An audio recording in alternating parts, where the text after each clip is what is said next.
Have you ever caught yourself saying, I'm too old for this career?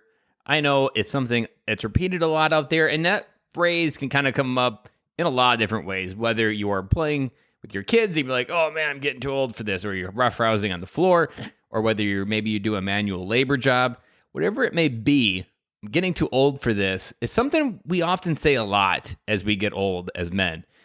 But I want to kind of turn that phrase on its head because I don't believe it. I think it's just a crutch word that allows you to continue to believe of what you're doing is okay and that you don't need to do more. And the more people that say, I'm getting too old for this, the better we can feel, the more validated we can feel. With the men that I coach, I often know that, and notice that there's this idea that often they say that this is how I'm wired, that I'm always meant to do this. Or whether they're 40 or 50, I'm getting too old for this kind of stuff. Literally, all of that is just this giant limiting belief. Because let me pull back a little bit on that veil. Because a lot of times, in order to wake up and do some of the things that we need to do every day, we got to tell ourselves a lot of different stuff sometimes. Especially some of these lies that we've been telling ourselves have been lies our entire life. Now, these aren't lives that we decided to believe, but they were passed down to us from generation to generation. This is how men are supposed to be. I remember one dad specifically who said, I'm not wired to be this way. I could never be a stay-at-home dad. That's something I often get quite a bit when I tell people that I'm a stay-at-home dad. And to be honest, 5 years ago, I would have told you the exact same thing, that I need to be at work. I need to be doing all these different things because back then, my identity, my value, my worth all came from a salary and someone else's belief of how much I was worth to the world.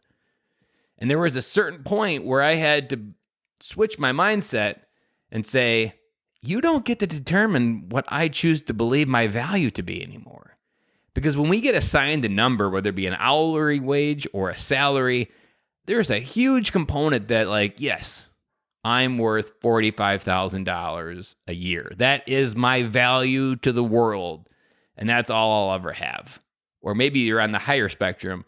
You make $80,000 and you believe that's my value to the world, and you just believe it for a long, long time. Now, all of this is really tied together because this idea of I'm getting too old for this is all these little lies and limiting beliefs tied together for us to continue believing the narrative that you're getting too old for this.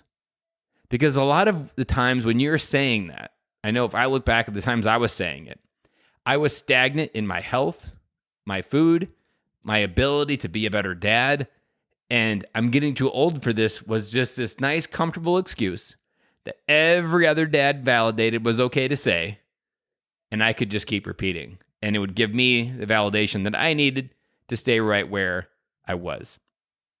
But if we think about this idea of I'm getting too old for this, we really have to first say, what am I not really doing?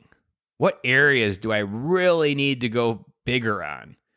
Because let me tell you, when you connect yourself with different dads and just different level of people at all different seasons of life, you realize there are people that are 50 who are more fit than they were in their 30s. And this idea that we're getting too old for this is really just this buzzword, or this, to me, it's a flashing light that says, look over here because there's something that I'm not acknowledging. And I'm using this word to dress it up that it's okay that I continue to believe, yeah, this must just be how 45 feels like. No, that's your choice to believe that that's what 45 still feels like. So I want to challenge this idea that you're too old for this. Figure out what you're holding back, what you're not acknowledging, where you need to grow in some area. And for those dads that say I'm not wired for this, I often find when they start saying their story that there's breadcrumbs that I challenged back and said, well, what if you were miswired? What if you were always meant to do what I do? Just someone miswired you and told you that this is how you're wiring and you've had your polarity backwards your entire life. Then what do? Then your nice little warm excuse that I'm not wired for this doesn't really hold up water. This is a big, big idea when we understand that we're not defined by our work and we can get to choose to make up new rules. This word, sentence, I'm getting too old for this, is something that's been passed down from generation to generation to dress up mediocrity. And if we were honest with ourselves, and this was a conversation I had to have with myself, I realized I was not doing the things that I needed to do. I started asking better questions. I started finding the people to help me understand where I needed to go and get to the life that I have now of being a dad, being a stay-at-home dad, being a coach, and getting to live a life where I get to wake up every day and be me and be wired in the way that I feel very close and present to what I'm really meant to do on this earth. And that was a choice, but it took a lot of hard work. It took a lot of hard conversations. And that same conversation can happen with you. But first, you got to be honest with yourself. We'll be back with you again tomorrow.